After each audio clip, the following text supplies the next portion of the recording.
It's toy time, it's toy time. It's toy time, it's toy time.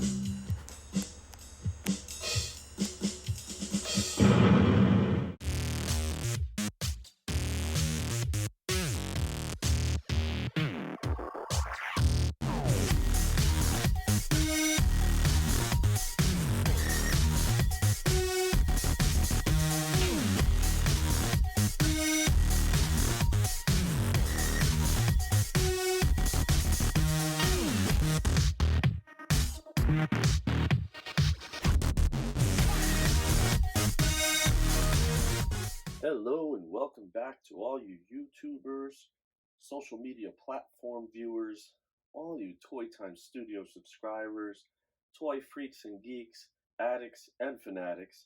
Welcome back. This is Danny Martinez here for Toy Time Studios, episode 53. Now, originally, this episode was previously partially filmed, but the footage and some other technical problems just didn't make the cut. So we're gonna open up still some new items and show you the items that were previously opened. But we're gonna show you the packaging we have for the new figures that is comparable to the figures that were opened for that now deleted video that was previously recorded. Okay, so don't forget to like, share, comment, and subscribe. Thanks for helping the channel grow. Thanks for tuning in. Let's get started. Episode 53. So first up, we picked up at Target this awesome Mandarin Spawn figure. Now, he's been re-releasing the original figures from years ago, slightly larger. I believe these are the regular 7-inch figures, and they are exquisite. They're about 20 bucks retail for this size. Now I'll show you the packaging that it originally came in, an example of it. All right, the front, and there goes the back. Pretty straightforward. Very comparable to this Spawn Rebirth figure. I believe this is the first one they started with, one of the first ones. This is the first wave of the what has now been quite a few reissues. Slightly larger and still very detail oriented, sculpt wise. I'll get into the only issue that I have with the figures on the next two that I show you. So I previously opened this Mandarin Spawn, and it's comparable to this right here size wise. I believe this one comes with a little stand though, with a different stand. This is more like the DC Multiverse stands that he's been using at Mcfarlane Toys. So what we'll do is we'll give you a look at Mandarin Spawn here. Give you a nice, give it a spin. Really cool, really good details. I mean, all the paint job too, pretty basic, but gets the job done. This is a really cool figure from top to bottom, head to toe. I really like the details, the sculpt as well. One detail I really like is that this one can support its weight. It's not too top heavy. So that's important when you're posing them or standing them up in your display. It comes with the accessories, the two different sword attachments that fit easily within the hands. Very nice. Great details. Look at that detail. The armor. Oh, look at it. The green pops. I mean, everything. It's really, really nice. Okay. So, since we showed you that, we're going to do an unboxing. And we picked this one up here at Joker's Child about 2 years ago. I've had it in the package ever since. And, well, it's time to open it up.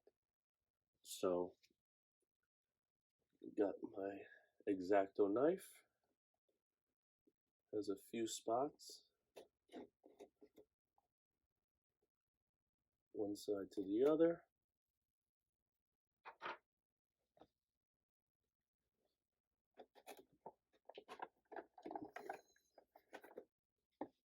First, we'll give you a look at the packaging. Very similar to what the Mandarin Spawn came out. Now, Mandarin Spawn is more recent, so the packaging has evolved since the first wave. However, still solid. Great window on the front. A little bit of light comes in on the side and top as well. An image on the back, Spawn Rebirth, and the number. Also advertising for the website, the logo, Facebook, Twitter, Instagram information. An image of Spawn on the sides. Greg Capullo art, I believe. Yes. Very nice. Okay, time to open you up, pal. Time to break you out of your plastic prison. Alright, so we've got our base, which is strikingly different than the recent bases they've been coming with. Little platform there. One peg for the foot. This one should stand pretty easy because the cape also supports it. Also comes with two accessories. Missile launcher here. And a small type of customized type of handgun. Pretty cool. Alright. And then we have our figure. Now he stands pretty well by himself right there as the cape supports the structure, the anatomical structure. Very detailed, very detailed. Nice sculpt. The cape has a life of its own. Lots of spikes, lots of chains. Well, not so many as could be sometimes with Spawn, but tons of the spikes. And, you know, the bullets across his shoulders like a strap. And, you know, just a little bit of the chains, some pouches around the leg and the belt area. Very cool, very cool. So I'm going to put the guns on. No, I'm not. It's going to be a pain in the neck. So, snap him on his base right there. And we'll take a look.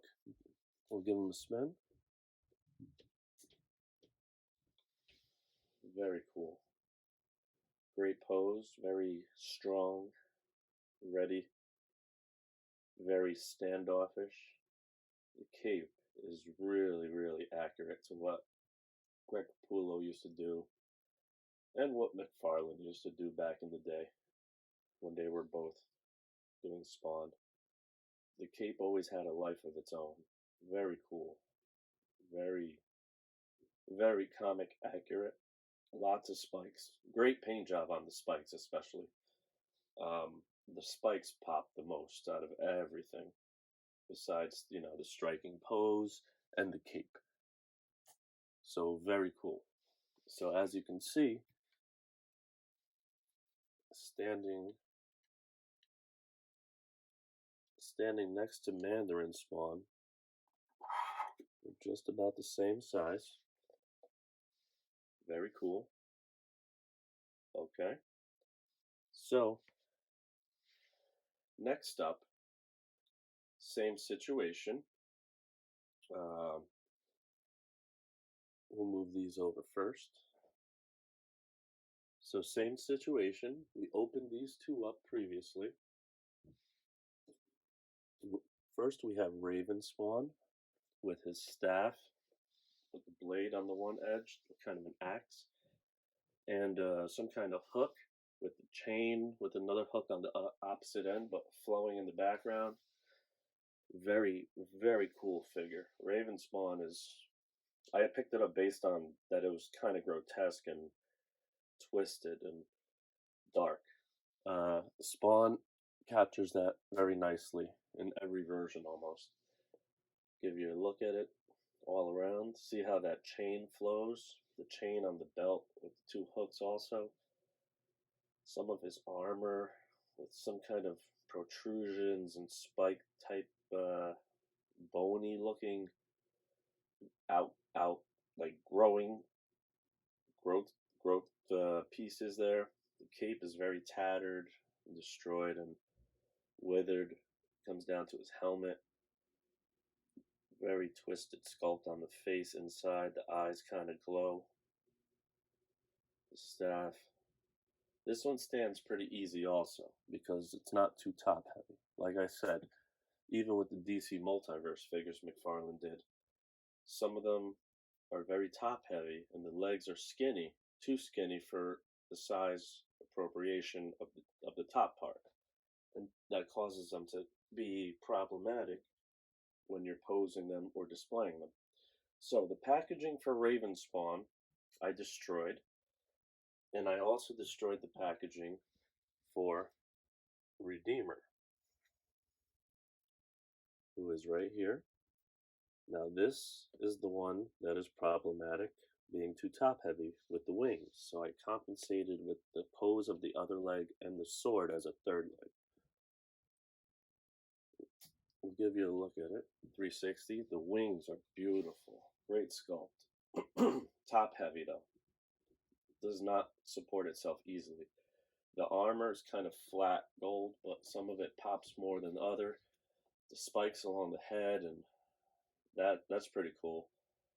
The wings though are just top notch. The sword is sturdy, but it's very flat because it doesn't have much differentiation between gold and then other pieces from the shaft to the handle, and it just but it still is good. The green and the blue make the gold pop though, so even though it's flat, it pops because of the blue. So it has the same kind of stand as DC Multiverse since it's more recent. We'll put these two together and give you a look. 360. Very cool. Now the packaging for both of these were very similar. Even though they were bigger than the previous packaging I showed you before. It was much bigger window, and once I'm done giving you a 360 look at both of these together, which were both purchased at Target for, I believe, $19.99. Might have been $24.99 though, but I could be wrong. I grabbed them while I could. I should have grabbed the extras and flipped them, but I'm not into that. It's a lot of work. However, the packaging for these two is very similar to one I'm about to open up, and it's connected to the previous figure that was already opened that I showed you. So first things first, I'm going to move these guys. So then I can show you this. The Deluxe Mandarin Spawn Mcfarlane Designer Edition with a bonus mini poster and extra accessories. It looks taller already. I mean, even in the packaging, it looks taller than the other Mandarin Spawn, the regular figure. Definitely has a much more intricate sculpt, details, and paint job.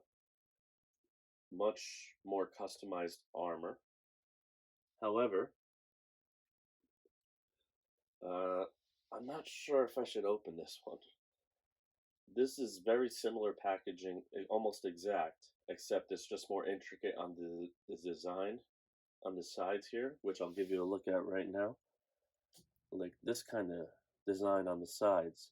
The packaging is much nicer than the regular versions that were Redeemer and Raven Spawn.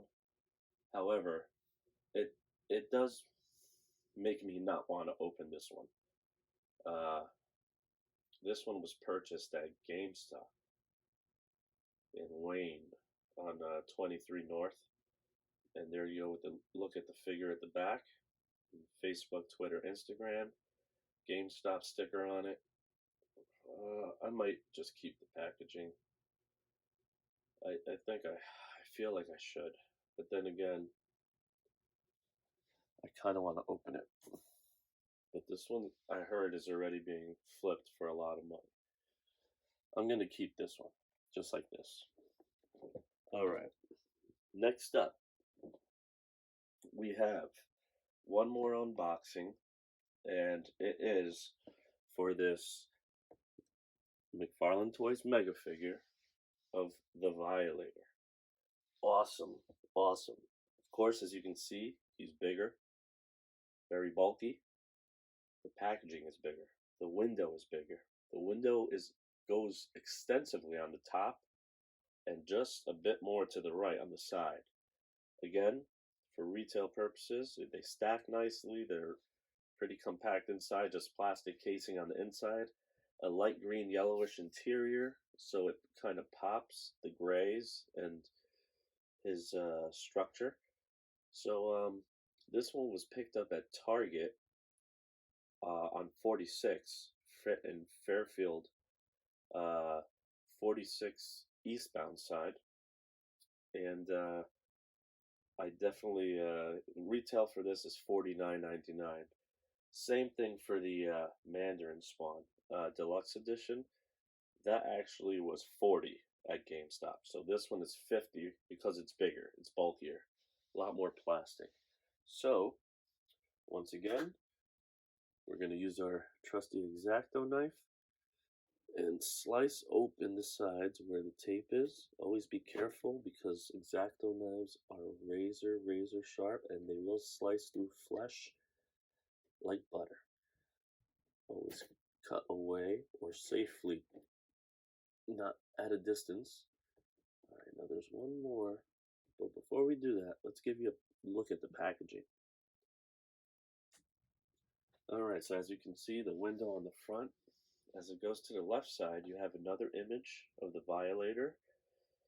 I recognize this as Greg Capullo, once again, from an old, one of the comics from his run back in the day on Spawn. On the back, we have a very nice photo with some effects on it of fire all around of the Violator. Facebook, Twitter, and Instagram logo, Mcfarland.com, 22 points of articulation. And then to the right of the figure where the window still is, there's another image of the figure itself. Very nice. Mcfarlane Toys logo. Like I said, this one was purchased at Target. I've only got one more piece to cut off here, right in the back. So, it's actually under the sleeve part here, so I'll go right there. Alright, there we go. Okay, let's check it out. Okay, now for some reason it still has a little stand. It's such a bulky figure, the stand is kind of unnecessary, but that's okay. We'll see if we can still work it in there. We might not have to. It's very well taped up. Considering how bulky it is, that's a good reason why. So, one more second.